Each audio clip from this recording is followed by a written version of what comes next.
ایک گاؤں میں ایک چھوٹا سا بچہ رہتا تھا جس کا نام علی تھا۔ علی بہت شرارتی تھا لیکن دل کا صاف اور محبت کرنے والا بچہ تھا۔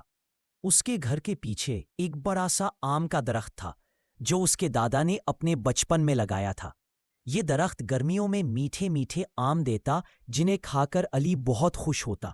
دادا ہر سال اسے بتاتے، بیٹا یہ آم کا درخت ہماری محنت اور صبر کی نشانی ہے۔ جب میں نے یہ درخت لگایا تھا تب یہ صرف ایک ننھا سا پودا تھا۔ علی حیران ہوتا، دادا آپ نے اتنا صبر کیسے کیا؟ دادا مسکرا کر کہتے، بیٹا درخت اگانے کے لیے وقت، پانی اور پیار چاہیے۔ جیسے تم بڑے ہو رہے ہو ویسے ہی درخت بھی وقت کے ساتھ پھل دیتا ہے۔ ایک دن گاؤں میں سخت آندھی آئی اور آم کا درخت بری طرح ہلنے لگا۔ کچھ شاخیں ٹوٹ گئیں۔ علی بہت پریشان ہوا۔ وہ دوڑ کر دادا کے پاس گیا اور کہا، دادا ہمارا درخت مر جائے گا؟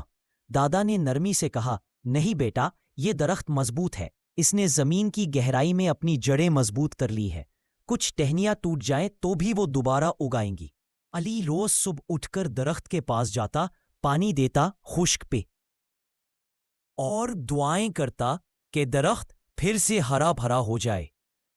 دادا خوش ہوتے اور کہتے، بیٹا تم نے اب درخت کی حفاظت سیکھ لی ہے، جیسے کسی رشتے کی کرتے ہیں۔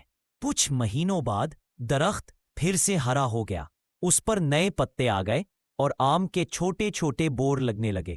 علی بہت خوش ہوا اور دوڑ کر دادا کے گلے لگ گیا۔